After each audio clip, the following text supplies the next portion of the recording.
한때 중세 유럽의 작은 마을 골목마다 죽음과 공포가 스며들던 시절, 사람들은 갑작스러운 전염병의 그림자 속에서 삶의 끝을 마주했다. 흑사병, 그 불가사의한 이름, 이미 수많은 목숨을 삼켰지만 그보다 더 기괴하고 이해할 수 없는 현상이 뒤따랐다.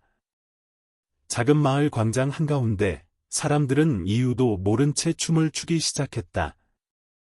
처음에는 몇 명이 즐겁게 음악에 몸을 맡기는 것처럼 보였지만 그 춤은 곧 멈출 수 없는 광기로 변했다. 그들의 발걸음은 점점 빠르고 격렬해졌으며 땀과 피로 얼룩진 얼굴 위로 광기가 번졌다. 아무도, 심지어 가족이나 이웃조차 그들을 말릴 수 없었다. 몇 시간, 몇 날, 며칠이 지나면서 그들의 몸은 지쳐갔고 일부는 길 위에서 숨을 거두었다.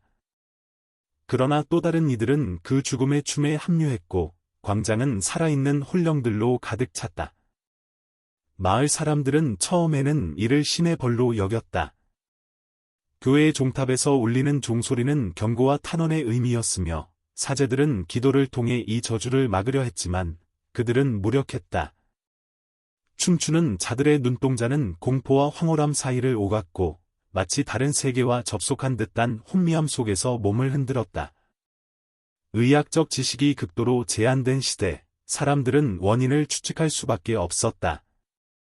일부는 독성이 있는 곰팡이나 음식으로 인한 신체적 반응이라고 믿었고, 다른 이들은 악마나 마녀의 장난으로 여겼다. 그러나 시간이 지날수록 과학적 설명보다 더 기괴한 사실이 드러났다. 당시 기록에 따르면 춤은 특정한 음악이나 리듬에 반응하여 시작되었다기보다는 감염된 한 사람에서 다른 사람으로 퍼졌다. 이는 마치 심리적 전염처럼 한 명의 광기가 수십, 수백 명으로 번지는 현상이었다. 사람들은 서로의 눈빛과 행동에서 무언가를 감지했고, 그것은 곧 몸을 강제로 움직이게 만드는 힘으로 작용했다. 관찰자들은 그 모습을 공포와 경이로움으로 지켜볼 수밖에 없었다. 한편, 광장 주변에는 이미 지쳐 쓰러진 춤추는 자들의 시체가 늘어나기 시작했다. 피와 땀이 섞인 거리는 살아있는 것과 죽은 것의 경계가 희미해졌으며, 바닥에 흩뿌려진 음식 찌꺼기와 먼지, 짓눌린 옷자락이 장막처럼 광장의 혼돈을 감쌌다. 당시 목격자 중 한 명은 이렇게 기록했다. 그들의 발걸음은 멈출 수 없으며 그 눈빛에는 인간이라 믿기 어려운 광기가 서려 있었다. 우리는 그들을 막을 수 없었다. 그저 지켜볼 수밖에 없었다. 이 기록은 단순한 과장이 아니었다. 살아있는 사람들이 죽음을 향해 춤추는 모습은 현대의 과학자들조차 설명하기 어렵다. 인간의 신체와 정신이 동시에 극한의 스트레스와 공포 속에서 이러한 형태로 발현될 수 있다는 사실은 경이로우면서도 섬뜩했다. 그 마을의 한 모퉁이, 어린 소녀 엘리사베트가 있었다. 그녀는 평생을 광장 근처에서 살아온 아이로 춤추는 자들의 광란을 처음 목격한 날, 심장이 빠르게 뛰며 공포에 질렸다. 그러나 단순한 공포만은 아니었다. 엘리사베트는 무언가 강렬한 흡입력에 끌리듯 춤추는 자들 속으로 발걸음을 옮겼다. 그녀의 발목이 닿는 바닥에는 이미 수많은 땀과 피, 먼지와 쓰러진 옷감이 얽혀 있었다. 광장 전체가 마치 살아있는 괴물처럼 호흡하고 있는 듯했으며 사람들의 표정은 절망과 황홀함, 그리고 미묘한 쾌락이 뒤섞인 얼굴로 변해 있었다. 한 젊은 남성, 이름은 마르쿠스, 그는 처음에는 춤을 피하려 했지만 주변 사람들의 눈빛과 발걸음이 그의 신체를 지배했다. 그는 자신의 몸이 스스로 움직이는 것을 느끼며 의식과 육체의 경계가 무너지는 경험을 했다. 손목과 발목이 강제로 리듬을 따라 흔들렸고 가슴 속에서는 공포와 쾌감이 동시에 폭발했다. 마르쿠스는 속으로 이렇게 중얼거렸다. 왜 멈출 수 없는가? 왜 내 몸은 나를 배신하는가? 그의 정신은 점점 해체되어 갔고 그 눈빛은 마치 깊은 밤의 절벽 끝을 응시하는 듯한 공허함을 띠었다. 마을 사람들은 이제 단순히 공포에 질린 관찰자가 아니었다. 그들은 서로의 눈빛과 호흡, 발걸음을 통해 광기가 퍼지는 전염의 중심이 되었다. 일부는 광장에서 쓰러져 죽음을 맞이했고 또 다른 일부는 억지로 춤을 멈추려 몸부림쳤지만 무자비한 힘에 끌려갔다. 어떤 이는 신체적 탈진으로 쓰러졌고 어떤 이는 심장마비로 즉사했다. 이 혼돈 속에서 엘리사베트는 자신이 단순한 관찰자가 아니라 운명적으로 이 죽음의 무도의 일부가 되었다는 것을 직감했다. 이 현상은 단순한 신체적 질병이 아니었다. 현대의 역사학자들은 이를 집단 심리적 발작 혹은 무의식적 광기 전염으로 설명하려고 시도했지만 당시에는 그저 신의 저주, 악마의 장난, 혹은 저주받은 마법으로 치부되었다. 하지만 생생한 기록들은 인간의 정신이 극한 상황에서 어떻게 완전히 통제 불능 상태로 빠져드는지를 보여준다. 광장의 음악도 특정한 주문도 없었지만 사람들의 몸은 서로를 감염시키듯 움직였고 이 움직임은 끝없는 반복과 격렬함으로 이어졌다. 한 의사 기록에 따르면 춤추는 자들은 때로 서로를 부딪히며 쓰러지고 땀과 혈액으로 뒤엉킨 몸이 서로의 힘을 증폭시켰다고 한다. 시체가 쌓여가는 가운데 살아있는 춤추는 자들은 점점 더 혼미해지고 정신은 육체를 완전히 떠나가는 듯했다. 광장은 이제 죽음과 삶, 현실과 환상의 경계가 모호해진 공간이 되었고 관찰자들조차 그 혼돈에 압도되어 숨죽일 수밖에 없었다. 몇 달이 지나면서 유럽의 학자들과 의사들은 이 기이한 현상을 이해하려 애썼다. 일부 기록에는 마른 체리와 곰팡이, 발효된 곡물과 같은 요소가 춤추는 발작을 유발했을 가능성이 언급되어 있었다. 닐은 당시 사람들이 섭취하던 음식과 발효 과정에서 생성되는 곰팡이 독소가 신체와 신경계에 미묘한 영향을 미쳐 집단적인 광기와 경련을 유발했을지도 모른다고 가정했다. 하지만 기록 속 가장 무시무시한 부분은 이러한 과학적 가설조차도 모든 설명을 담을 수 없다는 사실이었다. 인간의 몸과 정신이 극한 스트레스와 집단 심리의 압박 속에서 어떻게 자기 의지를 잃어가는지는 과학만으로 설명하기 어려웠다. 엘리사베트와 마르쿠스는 이 과정에서 점점 서로에게 의존하며 춤을 추었다.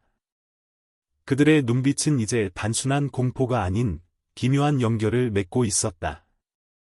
엘리사베트는 마르쿠스의 손을 잡으며 자신이 혼자가 아님을 느꼈다. 하지만 그 연결은 위안이 아니라 광기와 절망의 공명이었다. 한 발자국, 한 발자국, 그들은 서로의 숨과 심장 박동을 느끼며 끝없는 리듬 속으로 흘러갔다. 당시 기록에 따르면 춤추는 자들은 광장 한가운데에서 서로 부딪히며 넘어지고 다시 일어나고 그 과정을 몇 시간, 몇 날, 때로는 몇 주간 반복했다고 한다. 일부는 탈진하여 쓰러졌지만 다른 사람들의 움직임과 에너지에 의해 다시 일어나 춤을 계속해야 했다. 마치 보이지 않는 힘이 인간의 몸을 지배하고 광장은 살아있는 유기체처럼 사람들을 흡수하는 듯했다. 의학적 가설이 있기는 했지만 사람들은 여전히 이를 신의 저주로 여겼다. 당시 종교 지도자들은 신의 뜻이라 해석하며 사람들에게 금식과 기도를 권유했지만 그것이 얼마나 무력했는지는 기록에서 생생하게 드러난다. 엘리사베트는 어느 날 광장의 혼돈 속에서 자신이 선택받은 자라는 느낌과 동시에 죽음을 피할 수 없다는 예감에 사로잡혔다. 그녀의 마음속 깊은 곳에서는 생존에 대한 갈망과 광기의 리듬 속에서 점차 무너지는 자기 통제력 사이에서 끊임없는 내적 갈등이 발생했다.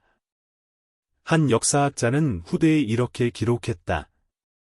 인간 정신은 극한 상황에서 신체를 완전히 통제할 수 없게 된다. 춤추는 전염병은 단순한 신체적 질병이 아니라 집단 심리, 음식, 환경, 그리고 운명의 얽힘이 만들어낸 결과였다. 엘리사베트와 마르쿠스는 그 운명적인 얽힘 속에서 살아남으려 몸부림쳤지만 광장의 공기는 점점 더 무겁게 짙은 그림자처럼 그들을 압박했다. 밤이 되면 광장에는 여전히 음악이 없는데도 사람들이 춤추고 있었다. 달빛은 그들의 땀에 반사되어 번쩍였고 그 그림자는 마치 살아있는 괴물처럼 바닥 위를 기어 다녔다. 엘리사베트는 그 순간 인간의 의지와 신체, 그리고 집단의 힘이 얼마나 가차없고 잔인하게 서로를 지배할 수 있는지를 깨달았다. 그녀는 자신이 단순한 관찰자가 아닌 필연적으로 이 죽음의 리듬 속으로 빨려 들어간 존재임을 완전히 받아들일 수밖에 없었다. 날이 밝자 광장은 그날 밤의 흔적과 숨막히는 침묵만 남았다. 엘리사베트와 마르쿠스는 겨우 살아남았지만 그들의 몸과 정신은 이미 변해 있었다. 춤추는 동안 반복된 근육 경련과 극심한 탈수, 그리고 극한 스트레스는 육체를 닳게 했고 마음속 깊은 상처는 결코 아물 수 없었다. 그들은 서로의 눈을 바라보며 살아남았다는 안도와 동시에 그 안도의 무게가 얼마나 잔혹한지를 느꼈다. 역사 기록에 따르면 일부 사람들은 죽음으로 끝났고 살아남은 자들은 평생 그날의 기억을 벗어나지 못했다. 마을 사람들은 그들을 피해 다니며 살아있는 시체처럼 떠돌아다니는 모습을 목격했다고 한다. 의사들은 나중에 분석을 통해 극한의 집단 심리와 미량 곰팡이 독소, 열사병과 탈수, 그리고 사회적 압력이 결합해 인간의 신경기를 완전히 마비시켰음을 발견했다. 하지만 당시 사람들은 여전히 이것을 신의 저주로 혹은 마녀의 계략으로 믿었다. 엘리사베트는 생존자의 죄책감과 함께 자신의 운명을 받아들이기 시작했다.